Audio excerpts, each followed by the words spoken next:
नमस्कार दोस्तों, मेरा नाम मुकेश कुमार और आप देख रहे हैं संजीवनी हेल्थ सॉल्यूशन। आज की इस टॉपिक में हम बताने वाले हैं कि अगर किसी व्यक्ति का कंधा में बहुत दर्द रहता है और उन्हें यह बताया गया है कि आपका फ्रोजन शोल्डर है।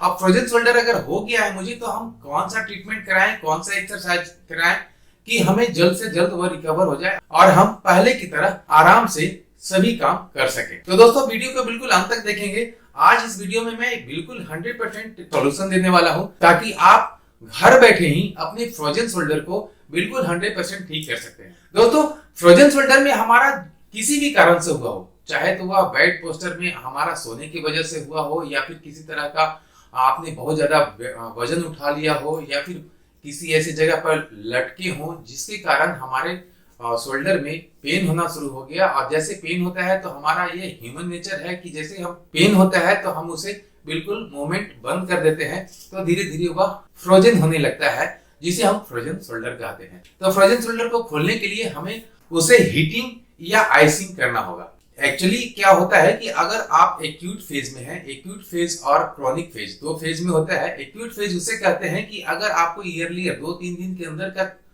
इंजरी हुआ है या फिर किसी तरह से जाम हुआ है शोल्डर, तो आप उसे एक्यूट कह सकते हैं। लेकिन अगर 2-3-4 महीना, 6 महीना या उससे भी ज्यादा दिनों से आपका शोल्डर में जाम है, तो उसे आप क्रोनिक कह सकते हैं। तो एक्यूट फेज में हम तो सबसे पहले यह करेंगे कि हम किसी भी आइस पैक का उपयोग करेंगे।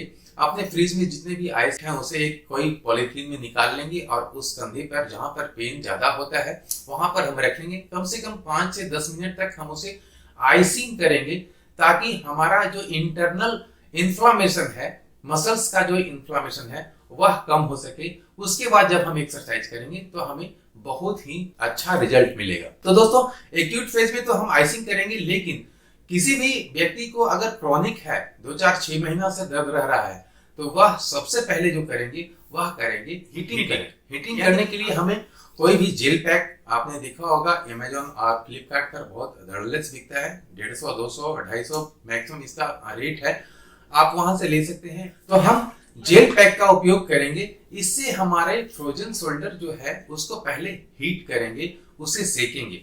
या तो हम डायरेक्ट रख सकते हैं या फिर किसी सूती कपड़े को पहले कंधे पर रख दें, उसके बाद इसे सेकें। 5 से 10 मिनट सेकने के बाद उसके बाद ही एक्सरसाइज करेंगे। एक्चुअली जब इंटरनल इन्फ्लामेशन कम होगा और एक्सरसाइज करेंगे, तभी ज्यादा चांस होता है कि हमारा फ्रोजन शोल्डर खुलना शुरू हो जाए। उसके बाद एक्सरसाइज करेंगे। दोस्तों, हम सपोज कर रहे हैं कि हमारे दाहिने कंधा में फ्रोजन शोल्डर हुआ है और इसमें बहुत ज्यादा दर्द रहता है, बहुत ज्यादा हम उठा नहीं पा रहे हैं, या फिर उसे इससे ऊपर नहीं ले जा पा रहा है, या फिर किसी का तो बहुत हल्का उठ पाता है, पूरा नहीं उठ पाता है। तो उसमें सबसे पहले जो एक्सरसाइज मुझे करना है वह यह करना है कि ट्रैक्शन देना है। ट्रैक्शन देने के लिए मैंने एक जो नी कैप होता है, अगर घर में है तो ठीक है, नहीं तो फिर किसी कपड़े से भी हम अपने हाथों पे एक बोतल को बांध लेंगे और उसके बाद इसे बिल्कुल पेंडुलम की तरह हम झुलाएंगे। दोस्तों, जैसा कि आप देख सकते हैं कि मैं एक अपने कमर या कमर से हल्का सा नीचे तक का किसी भी एक टेबल हो या बेंच हो, उस पे अपना पूरा शरीर रख देंगे और इस हाथ को बिल्कुल फ्री छोड़ेंगे और पूरा झुक जाएंगे। और इस हाथ में आपने देख रखा होगा कि 1 लीटर पानी के साथ बोतल, यानी कि 1 किलो वजन का हम इस पे इस्तेमाल कर रहे हैं। नी कैप को पहन लिया है और किसी भी चीज से हम इसे बैंड कर लिए हैं और उसके बाद इस पे हम बिल्कुल फ्री छोड़ देंगे कंधे को। हम इसे कुछ नहीं करेंगे, सिर्फ अपने शरीर से इस हाथ को हिलाएंगे, आगे पीछे करेंगे। इस पे हमारा सिर्फ एज ए पेंडुलम हमारा ये हाथ चलता रहेगा। और उसके बाद थोड़ा सा हम जब 1 मिनट 2 मिनट कर लेते हैं, तो हम 1 मिनट के लिए इसे राउंड इस तरह से भी क्लॉकवाइज और एंटी क्लॉकवाइज भी इसे कर सकते हैं। इतना करने के लिए मुझे मुश्किल से 2 से 3 मिनट या 4 से 5 मिनट तक हम करेंगे।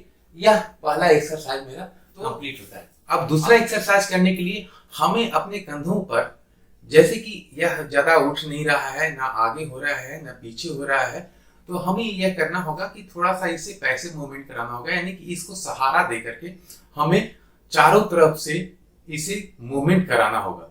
मूवमेंट कराने के लिए सबसे पहले करेंगे कि हम अपने हाथों को इंटरनल रोटेशन और एक्सटर्नल रोटेशन यह करेंगे जैसा कि मैं कर रहा हूं, आप सेकंड एक्सरसाइज में इसको अपना सकते हैं और अच्छा रिजल्ट इससे मिल सकता है। क्योंकि जब हमारा फ्रोजन शोल्डर होता है तो इसे मूवमेंट हमारा कराना बहुत जरूरी होता है। तो अपने हाथों को इस तरह से 90 डिग्री पर रख लिए हैं। अब इस हाथ को, जिस हाथ में दर्द है, जिस कंधे में दर्द है, उस हाथ को इंटरनल रोटेशन करेंगे, यानी कि अपने इस पेट पर ले जा करके नीचे जो इस एरिया को अपनी उंगलियों से दबाने की कोशिश करेंगे। आप देखेंगे आप यहाँ पे दबा रहे हैं, लेकिन उसका असर हमारे कंधों पे हो रहा है, यानी कि हमारा जो शोल्डर है इसमें स्ट्रेच भी आ रहा है, इसमें स्ट्रेंथ भी आ रहा है। तो हम इस तरह से इंटरनल रोटेशन कर सकते हैं। इस हाथ में है तो इस हाथ में, इस हाथ में है तो इस हाथ में। इस तरह से कोशिश मेरा रहेगा कि मेरा जो ये बाजू वाला एरिया है यह बिल्कुल सटा रहे, तो हमें ज्यादा इसमें स्ट्रेंथ मिलेगा। तो यह भी हमें कम से कम 20 से 30 रिपीटेशन जरूर करना है। ये हो गया इंटरनल रोटेशन। इसके बाद हम करेंगे एक्सटर्नल रोटेशन। हमारा जितना हाथ खुल रहा है उतना ही हम खोलेंगे, उससे ज्यादा नहीं खोलेंगे। जहां पर हम देखेंगे कि हमारा दर्द बढ़ने लगा है तो वहां पर मैं रुक जाऊंगा, 5-7 सेकंड के लिए रुकूंगा, फिर से हम नॉर्मल पोजीशन। इस तरह से धीरे धीरे, कहने का मतलब है कि हम अपने हाथ को वहां तक एक्सटर्नल रोटेशन करेंगे जहां तक मुझे दर्द सह सकते हैं, और उसके बाद फिर हम बैक हो जाएंगे। तो हमें इंटरनल रोटेशन और एक्सटर्नल रोटेशन, दोनों रोटेशन को हमको कम से कम 30 to 40 रिपीटेशन करना है। यह हमारा दूसरा एक्सरसाइज भी कंप्लीट होता है। तीसरा एक्सरसाइज जो है वह बहुत ही आसान है। इसको आप घर बैठे आराम से कर सकते हैं, खड़ा होकर के, बैठ करके, किसी भी हालत में कर सकते हैं। वह क्या है कि अगर आपका हाथ यहाँ तक पहुंच रहा है तब तो ठीक है, अगर नहीं पहुंच रहा है तो हम कोशिश करेंगे कि जो हमारा सही हाथ है उससे हम इस हाथ को धीरे धीरे उठाकर अपने कंधों तक पहुंचाएं, और इस तरह से दोनों हाथ को कर लें। और कोशिश करें कि हम जितना पीछे ले जा सकते हैं कंधे, अपने हाथ को, जिसमें दर्द है उसको भी और जिसको नहीं है उसको भी, दोनों को।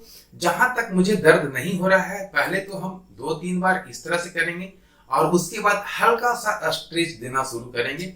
हल्का सा जब स्ट्रेच देना शुरू करेंगे तो मुझे दर्द वहां पर थोड़ा सा बढ़ेगा, कोई बात नहीं है, 1-2 सेकंड के लिए रुकेंगे, उसके बाद फिर से हम बैक हो जाएंगे, फिर दर्द मेरा कम हो जाएगा।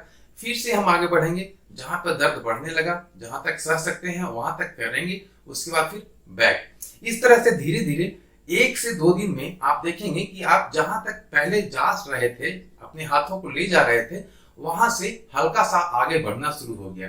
दोस्तों, यह एक्सरसाइज हम बिल्कुल इस तरह से करेंगे और 3 से 4 दिन के अंदर आप देखेंगे कि आप बिल्कुल अपने हाथों को आराम से करने लगे। थोड़ा बहुत दर्द रहता है, जो कि हमें 10 से 15 दिन जब करेंगे तो ये 100% कंप्लीट होगा। इसके बाद हमें क्या करना है, अपने दोनों कंधों को, जो पीछे वाला एरिया होता है जिसे हम स्कैपुला कहते हैं, इस स्कैपुला को, जैसे कि मैं पीछे से करके दिखाता हूं, पीछे से इस तरह से करके हम दोनों को सटाने की कोशिश करें। जो स्कैपुला होता है, मेरा पीछे वाला जो तीन कोण हड्डी होता है, उस हड्डी को आपस में जोड़ने का कोशिश करेंगे, उसमें सटाने की कोशिश करेंगे।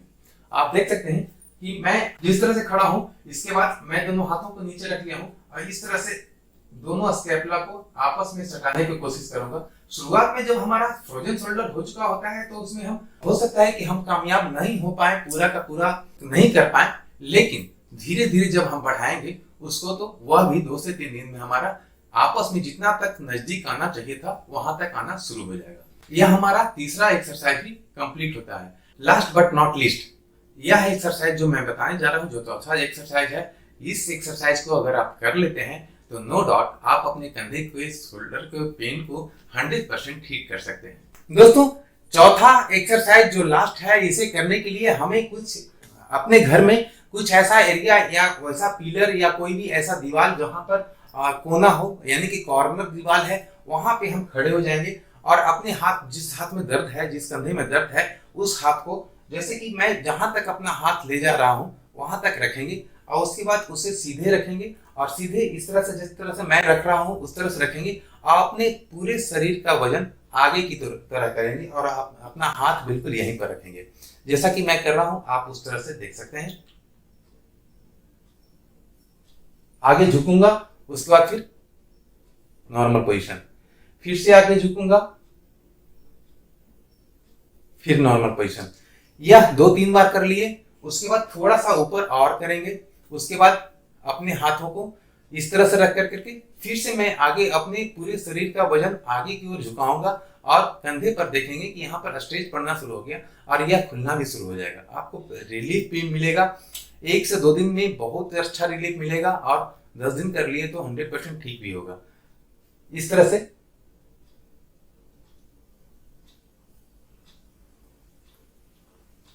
से हम झटका नहीं देंगे, हल्का हल्का अपने वजन को आगे बढ़ाएंगे ताकि हमारे जो कंधा है उस कंधे पर स्ट्रेच पड़े और वह खिंचाव हो, जिस कारण नीचे वह नर्व या वहां पे जो मसल्स पेन है वह ठीक हो। ऐसा हम करेंगे। उसके बाद हाथ को और ऊपर ले जाएंगे और उसके बाद बिल्कुल हाथ को इस तरह से रखेंगे और आगे की तरफ झुक जाएंगे। जितना तक झुक सकते हैं उतना तक झुकेंगे। जब ज्यादा पेन होने लगे तो हम बैक नॉर्मल पोजीशन, जितना तक झुक सकते हैं झुकेंगे, उसके बाद फिर बैक नॉर्मल। इसे भी हमको कम से कम 20 से 25 रिपीटेशन करना जरूरी है। दोस्तों, यह चारों एक्सरसाइज अगर हम पर डे के हिसाब से 4 से 5 दिन कर लेते हैं तो नो डाउट हमारा 100% फ्रोजन शोल्डर जो है वह 80 to 90% खुल जाएगा। और 10 से 15 दिन अगर लगातार कर लेते हैं तो हम भूल भी जाएंगे कि हमारा कभी फ्रोजन शोल्डर हुआ भी था। दोस्तों, उम्मीद है वीडियो अच्छा लगा होगा और वीडियो अच्छा लगा है तो वीडियो को लाइक करें, सब्सक्राइब करें। वैसे लोगों को फॉरवर्ड कर सकते हैं जिन्हें फ्रोजन शोल्डर का प्रॉब्लम है, उन्हें 100% रिलीफ मिलेगा और वो 100% अपने कंधे को ठीक कर सकेंगे घर बैठे ही। दोस्तों, चैनल पर अगर आप नए हैं तो चैनल को सब्सक्राइब कर लें, बेल आइकन को दबाकर ऑल नोटिफिकेशन ऑन कर लें ताकि भविष्य में आने वाला हर वीडियो आप तक सबसे पहले पहुंच सके। इंस्टाग्राम का आईडी मैंने डिस्क्रिप्शन बॉक्स में दे रखा है ताकि आप अगर अपना रिपोर्ट, अपना एक्सरे, अपना एमआरआई कुछ भी अगर भेजना चाहते हैं तो इंस्टाग्राम के माध्यम से मुझ तक पहुंचा सकते हैं और सलाह ले सकते हैं। मिलते हैं अगले वीडियो में, तब तक के लिए जय हिंद, जय भारत।